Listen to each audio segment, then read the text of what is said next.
Les Afters de la Transformation, le podcast des acteurs qui façonnent l'entreprise de demain. Un nouveau rendez-vous qui donne la parole aux dirigeants, présenté par Fanny Bourdin, une production Adéquancy. Bienvenue dans les Afters de la Transformation. Nous avons le privilège d'être en compagnie, une fois encore, d'une personnalité au parcours enrichissant. Guillaume Cornu, bonjour. Bonjour. Nous sommes ravis de vous recevoir dans les Afters de la Transformation. Vous êtes associé chez EY, cabinet d'audit financier et de conseil. Vous vous occupez des stratégies et des transactions. Vous êtes restructuring leader en France. EY, c'est 40 milliards de chiffre d'affaires, près de 300 000 personnes. Une ville à peu près de la taille de Montpellier, où il y a 290 000 habitants. Vos domaines de compétences, conseiller les clients, les entreprises dans leur restructuration, leur stratégie de croissance, leur stratégie tout court et leurs transactions. Quel a été l'impact de la crise Covid pour EY ? Alors, l'impact de la crise Covid pour EY a été de plusieurs natures. Dès le premier confinement en mars 2020, on a vu une accélération effectivement des entreprises en difficulté. Mais j'ai l'habitude de dire à ce moment-là que la plupart des PME et ETI, voire certains groupes plus importants, se sont retrouvés dans une situation de crise comme toute entreprise en difficulté. Qu'est-ce que je veux dire par là ? C'est que tout s'arrête, il n'y a plus de rentrée de cash, il n'y a plus de business, on met le personnel en activité partielle, pour ne pas l'appeler chômage partiel, on arrête de payer ses dettes, on met en place des bridge loans qu'on appelle PGE, on décale un certain nombre de passifs divers et variés, dont fiscal et social. Donc on se met dans une situation d'urgence pour faire face à cette crise totalement... je ne sais pas la qualifier. Hallucinante ? Oui, hallucinante. Comme on le dit souvent en matière d'entreprise en difficulté, il y a une citation, je ne sais plus de qui elle est, mais qui dit que le temps ne respecte pas ce que l'on fait sans lui. Et il faut pouvoir acheter du temps, pas en perdre, mais acheter du temps pour justement essayer de construire une solution de retournement. Et là, en l'occurrence, personne n'avait la solution parce qu'on ne savait pas très bien comment on allait sortir. Donc il y a eu un certain nombre de mesures qui ont été prises et qui sont des mesures qui, heureusement, ont permis, de sauver l'économie et les entreprises en France. Je crois qu'il faut le souligner. Les banques comme l'État ont été des acteurs clés et ont véritablement joué le jeu. Ça a justement permis aux entreprises d'acheter du temps, le temps de pouvoir voir comment tout ça allait se dérouler. Donc, par rapport à votre question sur EY, nous, on a été tout de suite très occupés au niveau restructuring. Il y a eu un certain nombre d'activités qui ont bien sûr ralenti. Et puis, je dirais, il s'est passé quelque chose que personne ne pouvait anticiper. Parce que pour être clair, tous les professionnels du restructuring se sont dit en mars 2020, après l'été, ça va être l'enfer, pardonnez-moi pour l'expression, mais ça risque d'être une catastrophe économique. Ça n'a pas du tout été le cas, parce que justement l'ensemble de ces mesures a été extrêmement favorable. Les entreprises ont été exemplaires comme toujours. Les entrepreneurs ont bénéficié des aides qui ont été mises en place par le gouvernement et les banques, mais au-delà de ça, ont mis en place des mesures d'économie. On en profitait pour s'organiser, on en profitait aussi pour se digitaliser et prendre ce temps pour reconstruire des business models. Et puis, il y a eu cette reprise. Après, il y a eu des ups and downs qui ont suivi et qui ont été liés finalement à ces périodes de confinement. Mais globalement, l'économie se porte bien aujourd'hui, les entreprises se portent bien. Après, j'imagine qu'on va parler de demain ou après-demain, mais contre toute attente, je dirais le marché a été assez étonnant et les activités chez nous ont plutôt très bien fonctionné, et notamment les activités, vous parliez de stratégie et de transactions. Alors, petite précision, je ne m'occupe pas de stratégie et de transactions, je fais partie de ce groupe de stratégie et de transactions qui regroupe un certain nombre de métiers, due diligence, restructuring, évaluation, conseil en stratégie, M&A, debt advisory et tout ce qui est conseil opérationnel. Donc c'est un groupe assez large. Effectivement, j'anime le market, c'est-à-dire je m'occupe un peu du go-to-market pour cette activité. Vous avez une vision éclairée et globale du restructuring sur le marché français. Quelles en sont les grandes tendances ? Alors j'aime pas parler de marché de restructuring. Pourquoi vous n'aimez pas parler de marché du restructuring ? Non, c'est pas que je n'aime pas en parler, mais je trouve que ça fait toujours étonnant de dire il y a le marché du restructuring et les gens qui nous écoutent vont se dire mais le marché des entreprises qui vont pas bien. Oui, effectivement, il y a quand même un marché, ne jouons pas sur les mots. Mais le marché du restructuring, plutôt, qu'est-ce qui se passe aujourd'hui dans les entreprises ? Globalement, l'ensemble de ces mesures a permis aux entreprises de préserver leur trésorerie. Celles qui sont le mieux organisées, qui ont pris d'autres mesures additionnelles pour réduire leurs coûts et pour préparer l'avenir, je dirais, se portent globalement bien, n'ont pas de soucis de trésorerie. Pour autant, on a mis beaucoup de dettes. Et on a parfois mis de la dette sur de la dette, parce que la trésorerie, elle vient aussi de là. Quelles sont les questions qu'on peut se poser aujourd'hui ? C'est de dire, le marché est relativement calme, dans le sens où, vous l'avez vu, il y a très peu de défaillances en France, donc tant mieux. Il y a des dossiers de conciliation dite de prévention, de conciliation mandat ad hoc, il y en a un certain nombre, mais est-ce qu'il y a une accélération aujourd'hui ? Peut-être un peu, mais ce n'est pas la crise de 2008 comme on a pu le connaître. La vraie question, c'est l'avenir. La vraie question, c'est comment les entreprises vont rembourser leurs passifs, PGE et autres. Il n'y a pas que du passif PGE. Deuxième question, c'est quand il y a reprise, ça veut dire qu'il y a une augmentation de ce qu'on appelle le besoin de fonds de roulement, parce que les entreprises ont généré du cash par le ralentissement d'activité lié au premier confinement. On a écoulé les stocks, on a encaissé les postes clients, etc. Mais c'est ce qu'on appelle le besoin de fonds de roulement. Au moment où on repart et qu'il y a une véritable reprise, c'est le cas, clairement, il faut pouvoir financer ce besoin de fonds de roulement. Donc, il y aura des besoins de trésorerie. Et puis après, il y a plein de questions. Moi, je ne suis pas économiste, mais il y a des questions sur la Chine, il y a des questions sur l'inflation, il y a des questions sur l'augmentation, on voit bien, du prix des matières premières, sur l'énergie, sur les problématiques logistiques. Donc, il y a quand même beaucoup, beaucoup d'interrogations. Et tous ces éléments, on dit souvent dans le monde du restructuring que c'était une phrase de M. Chirac, je crois, que les emmerdes volent en escadrille. Malheureusement, je pense que certaines entreprises vont rencontrer des difficultés dans les mois qui viennent. Il y a des types particuliers de sociétés qui vont justement se retrouver un peu en difficulté. Alors, il y a des secteurs qui souffrent plus que d'autres.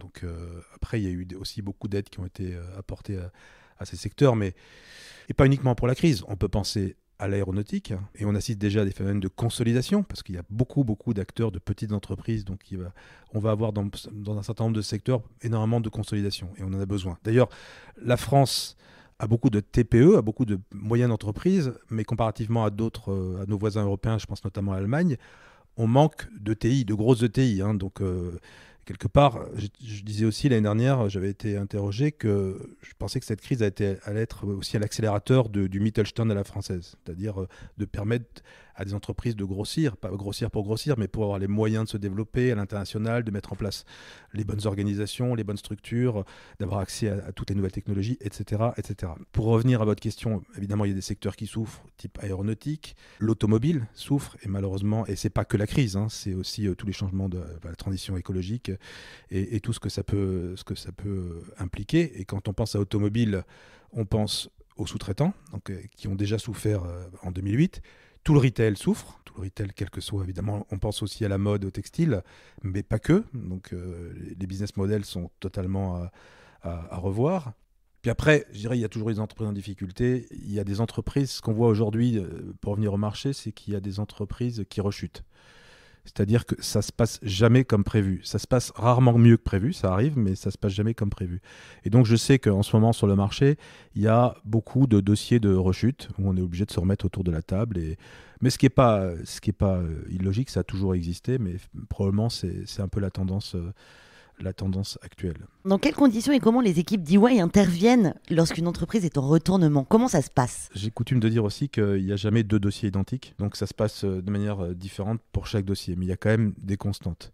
Déjà, malheureusement, et je ne jette pas la pierre aux entrepreneurs, on intervient toujours tard. C'est-à-dire parce qu'un entrepreneur, par définition, il est entrepreneur, donc il gère des problèmes, pour ne pas dire de gros mots, tous les jours, et il a fait face à des difficultés toute sa vie. Et il y a des ups and downs, comme je disais, dans la vie d'une entreprise, comme dans la vie d'un être humain.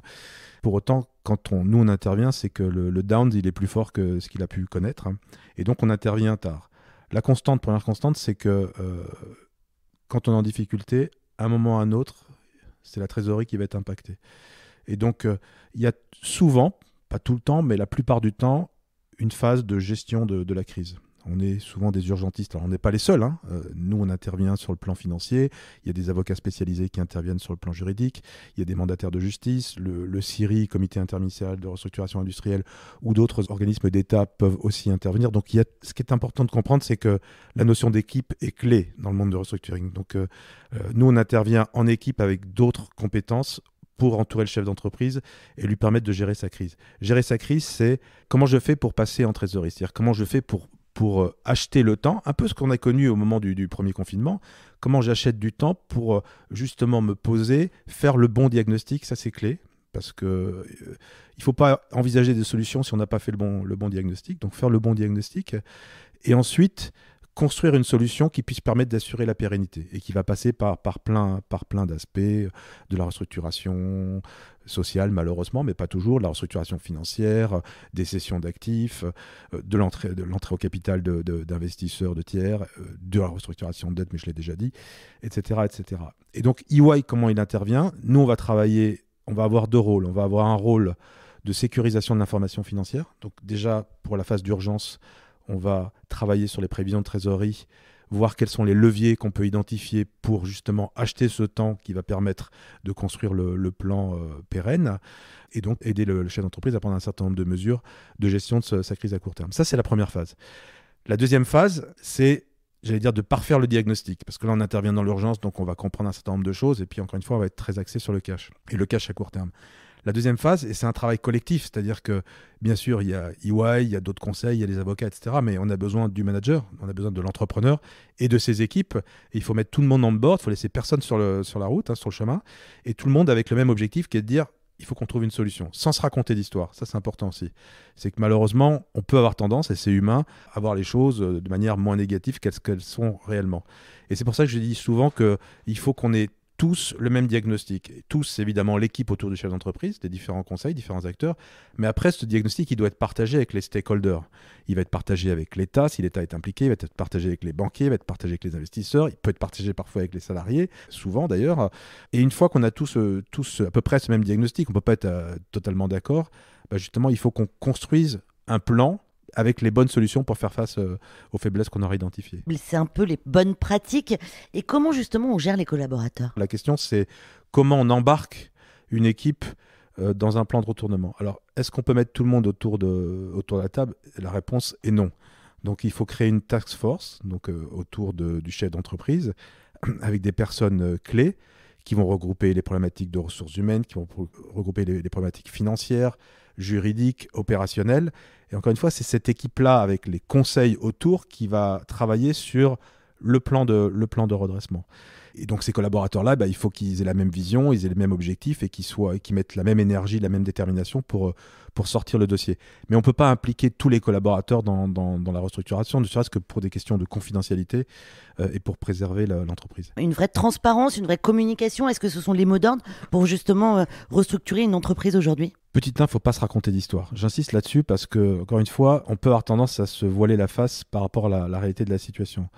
Deuxièmement, personne ne sort un dossier tout seul, donc je reviens toujours sur la notion d'équipe. Après, la transparence, oui, il faut avoir la transparence avec ces différents partenaires qui vont être réunis autour de la table, chacun avec ses intérêts qui peuvent être divergents, mais à un moment, ils vont tous converger vers un point qui est de dire il faut que la boîte s'en sorte.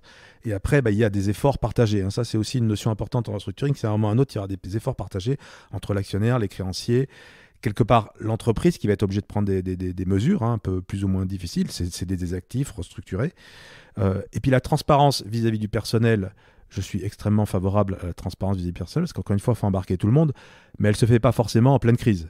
Parce que l'idée, c'est pas aller d'inquiéter tout le monde sans apporter de solution. J'ai toujours coutume de dire aussi en restructuring qu'avant de poser un problème à quelqu'un, faut déjà avoir la solution. Parce que sinon, ça reste un problème et ça va créer des tensions inutiles.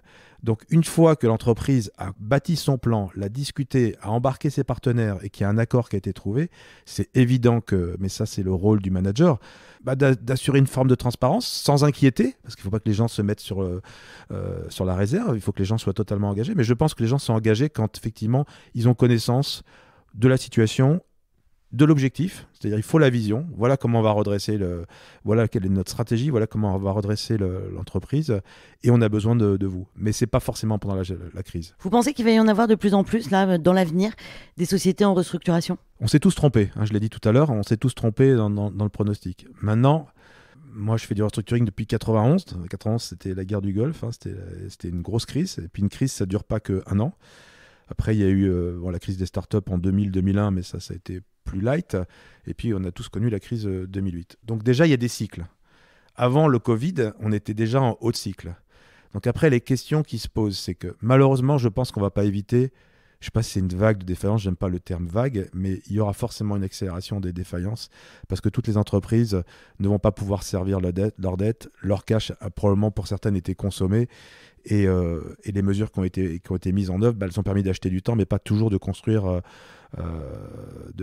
une solution pérenne. Donc je pense que probablement, et notamment les TPE, on va assister à une augmentation des défaillances, parce que c'est pas normal d'être à 30 000, alors que la moyenne est généralement entre 50 et 60 000, malheureusement. Et encore une fois, on parle beaucoup de petites entreprises.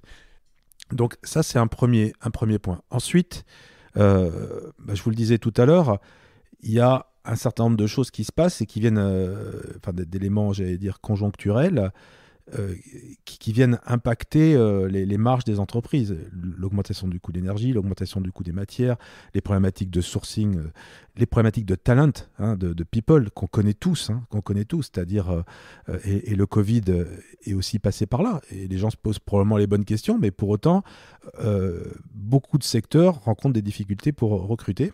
Et puis cette inflation avec un risque probable d'augmentation des taux d'intérêt. On a beaucoup de dettes. Pas que public, on a beaucoup de dettes dans les entreprises. Donc, tous ces éléments, et avec les incertitudes aussi en Chine, parce que la croissance n'est pas non plus telle qu'elle pouvait être espérée, il y a des gros sujets en Chine du côté des promoteurs immobiliers, etc. Donc, il y a quand même pas mal d'inquiétudes qui font que, oui, il va probablement y avoir une accélération d'entreprises en difficulté et qu'il va falloir se remettre autour de la table pour aussi voir comment on va servir cette dette.